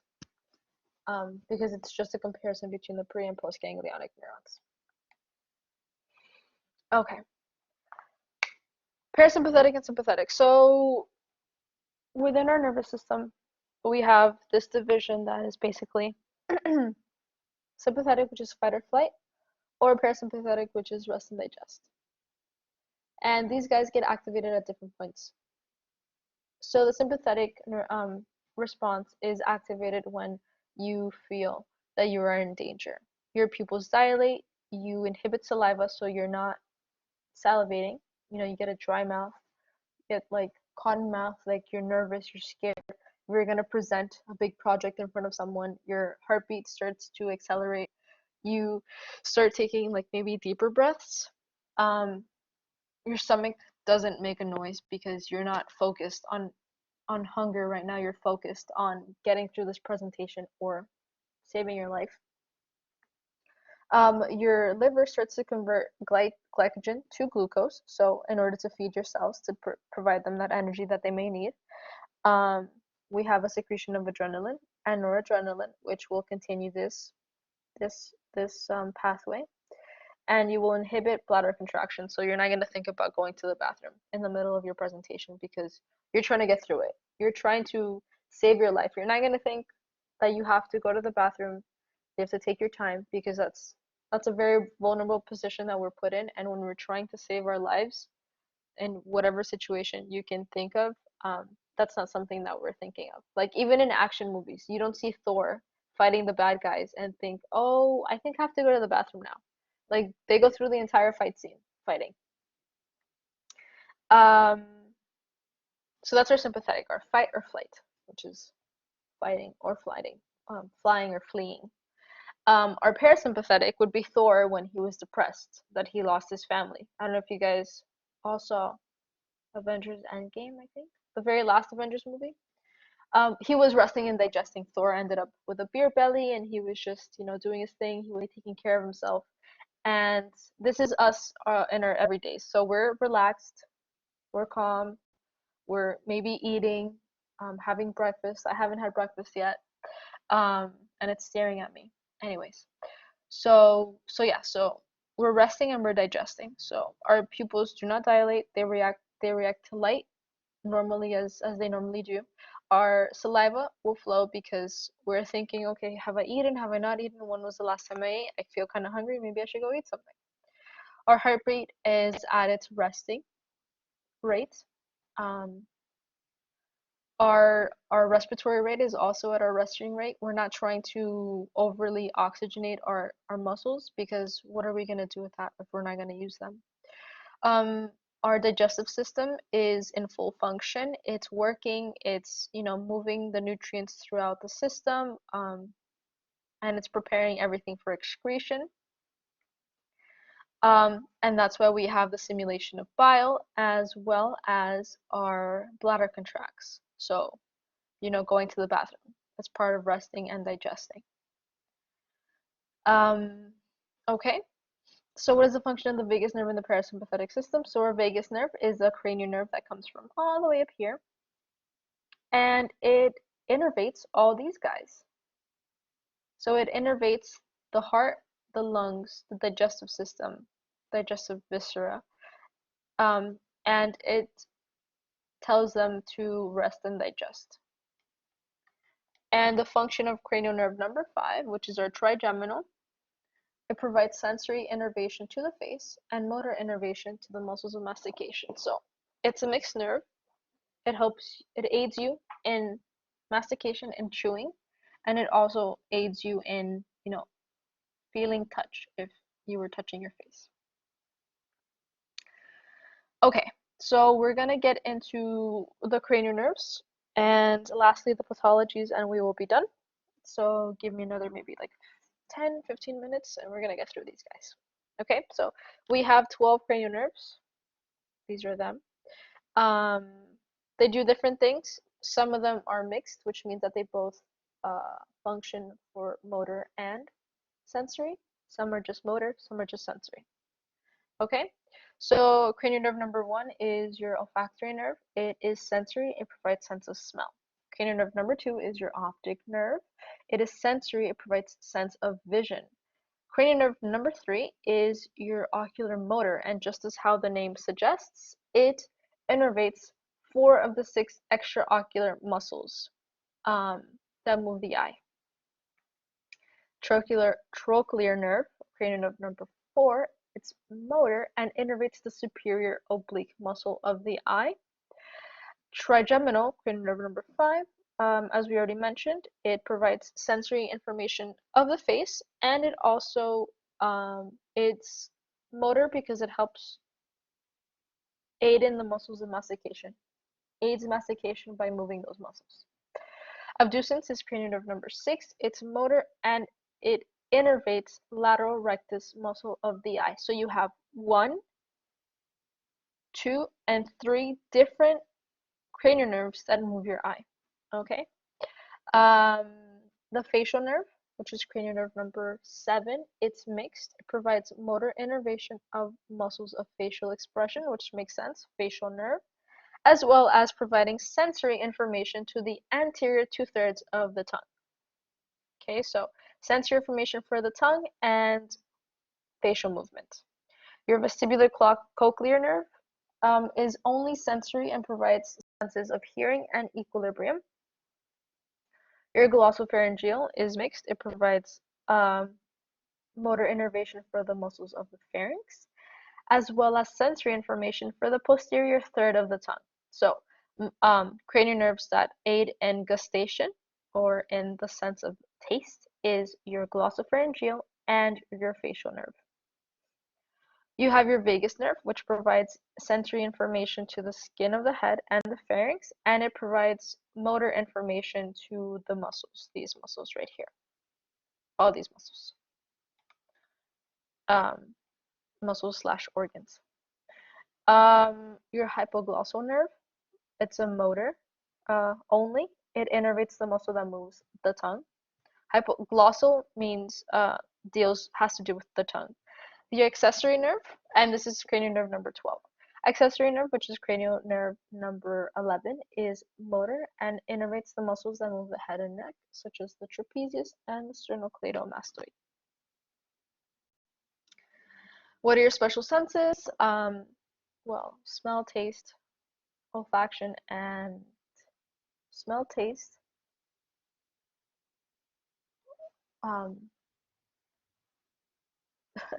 Sorry, I'm blanking. Visualization. It's been a while. Sight. Yes, thank you. It's been a long morning. Okay. So, what are your special senses? You guys know them. Where are the structures of the olfactory nerve? What cranial nerve corresponds to smell? So, where are the structures? What are they? This is your olfactory tract and your olfactory bulb. And your olfactory bulb then has nerve endings that branch out into your nasal concha, and that's where you can breathe. The cranial nerve that provides sensory information is cranial nerve number 1. Sensory information of smell. Taste. What are the cranial nerves for taste? Well, we already went over this one, but we'll do it again. Cranial nerve for taste. One of them is the facial nerve. Innervates the anterior 2/3 of the tongue, and and glossopharyngeal nerve, which is cranial nerve number 9, and it provides sensory information for the posterior third of the tongue. Before I continue, guys, it's very important for you guys to create a chart and section these cranial nerves off based on how they relate to your special senses, and then categorize them as either motor, sensory, or both. That's the best way that you can learn this. I hope you dedicate about an hour's time to making the chart, because it is the only way that you will remember it all, unless you have photographic memory, along with just categorizing it. Like, psychologically speaking, humans learn better when we categorize things, and that's why it's very important for you to categorize it, because setting it off just like this is not gonna do you any favors. You have to be able to categorize it. Okay. What are the different types of tongue papilla? Where are the taste buds located? So the taste buds are located right here. These are these guys, these taste buds. And we have 3 different types of tongue papilla. We have circumvallated papilla, which are found in the posterior margin of the tongue, which are the circles, these guys. We have the fungiform papilla that are small and contain about 5 taste buds. These guys are in about the middle portion of the tongue. And we have our filiform papilla, which provide friction to help the tongue move things around, and they're at the very tip of the tongue. So these guys remind me of the taste buds or papilla that cats have. If you look at a cat's tongue, it has like a razor sharp thing so that they can, bathe themselves. That's kind of like these guys here. Where are the taste buds located? They're located deep within the tongue.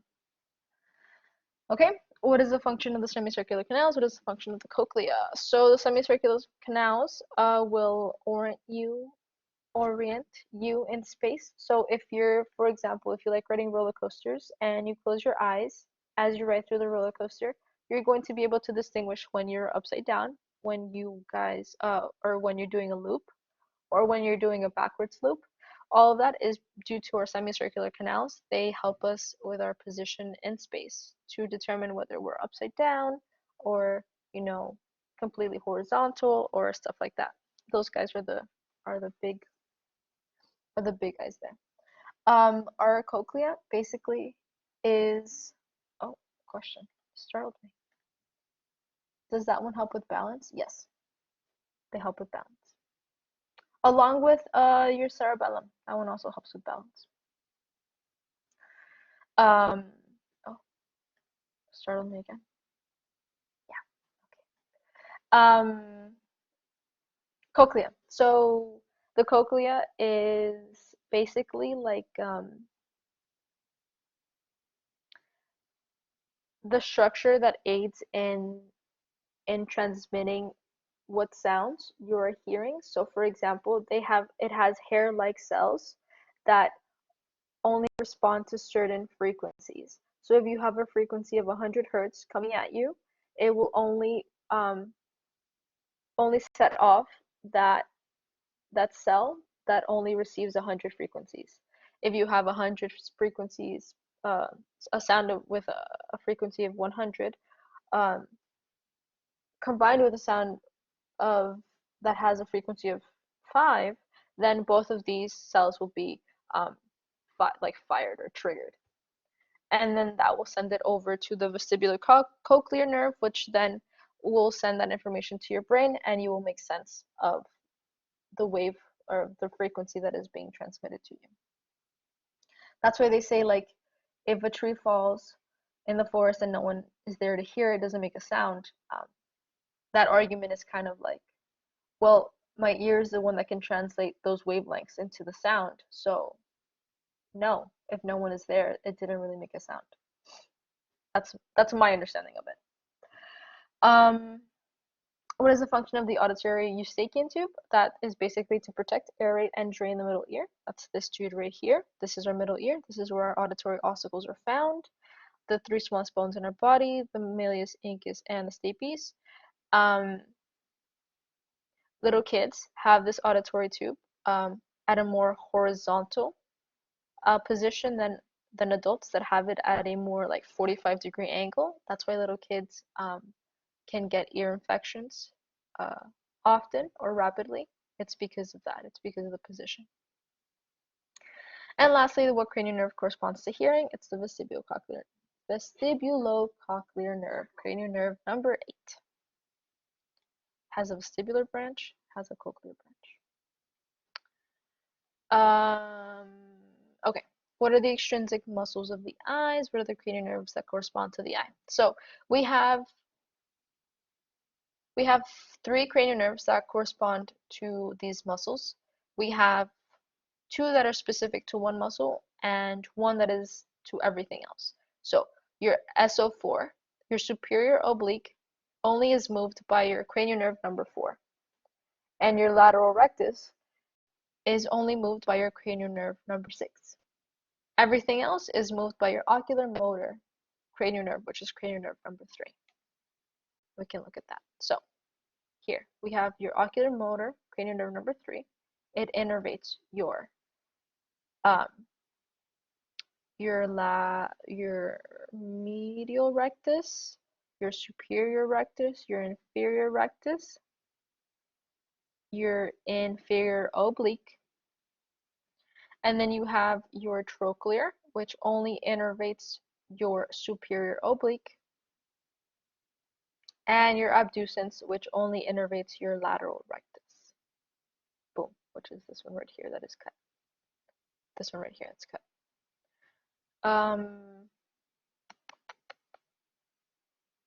Okay, what are the, oh, and the extrinsic muscles. So the muscles, all the muscles are your inferior, lateral, medial, and superior rectus. So never eat soggy waffles. You have 4 of them. They're all rectus, and they're based on location: superior, lateral, medial, inferior. You have 2 obliques, inferior and superior oblique. And then you also have your levator palpebrae muscle, which is also innervated by your ocular motor nerve, which is not cranial nerve number 5, 3, sorry. Okay. What is the cornea and conjunctiva, and where are they respectively located? A cornea is a thin layer of cells that covers your eye. That basically helps house the aqueous humor. Conjunctiva is the tissue of your eyelid that touches your eye directly. You have your palpebral conjunctiva, which is the one that is found lining the bottom part of your eyelid. And you also have your bulbar conjunctiva, which is the one that's lining your eyeball. What is aqueous humor? What is vitreous humor? Aqueous humor, vitreous humor, contains all of the necessary ions and minerals that we need in order for our eye to be alive and to function properly. Where do you find most of the cones within the retina? Fovea centralis in your fovea, which contains only cones and is responsible for the sharpest vision. Very important. What pigment comes from vitamin A? So vitamin A basically helps us in our like forming light sensitive pigments. And the way that that is done is that we oxidate retinol, which generates retinal, and this all comes from vitamin A, which then is linked to a protein called opsin, which forms rhodopsin, which is a light sensitive pigment. So vitamin A is very, very important for light sensitive pigment formation. So basically the pigments that can distinguish between having a lot of light or a little bit of light, or having a lot of light or the absence of light. Okay, and finally pathologies. Look at that, it's 11:10. I said 10 to 15 minutes. What is dyslexia? Dyslexia is a learning disorder that involves difficulty reading due to problems identifying speech sounds and learning how they relate to letters and words. What is a seizure? What is apraxia? What is Bell's palsy? So Bell's palsy can be onset at any point in life between your 20s and your 50s. It takes a couple hours to a few days to develop. Your upper face is always affected. Your lower face is always affected. It seems to be that it's usually the whole part of half of the entire half of the face. And there aren't any associated symptoms. It seems to be like that it's a neural disorder and there isn't any pain associated with it. It just starts drooping. Your face does. Whereas a stroke, usually found in people that are a little bit older than 60 or younger, depending on how healthy you are. Um, it can occur from seconds to minutes. The upper face isn't usually always affected. It can, but not necessarily always. The lower face is always affected, and the associated symptoms could be weakness, numbness, speech difficulty, slurred speech, double vision, facial numbness, difficulty swallowing, vertigo, ataxia. Basically, um, a stroke is where there isn't enough um, blood reaching a certain part of your brain, and so it affects those nerves. And as a result, it comes with associated symptoms. What is ataxia, aphasia, dysphagia? So ataxia, poor motor coordination, uncontrolled body movements. It can affect the eye. You can have stumbling gait. It can also affect your speech. Um, Apraxia is learned motor movement restriction. It can also be a speech impairment, and a symptom of it is unable to read. And aphasia, um, so here apraxia is basically you can't speak, but you understand when people are speaking to you, and aphasia is not understanding when people are speaking to you, but you can speak. So apraxia, not being able to speak but understand. Here, not being able to understand or speak. I mean, and you can speak. And seizures, as we can see here, they're just sudden uncontrolled electrical disturbance of the brain. It can cause changes in behavior, movement, feelings, and consciousness. And there are different types of seizures: partial, complex, generalized, or the absence of um, information. And that is it. Any questions, guys? Thank you for putting up with such a long review. Questions, concerns? Again, you can reach me at that collaborate link if you have any questions, if anything comes up. Um, Excuse me, Laura?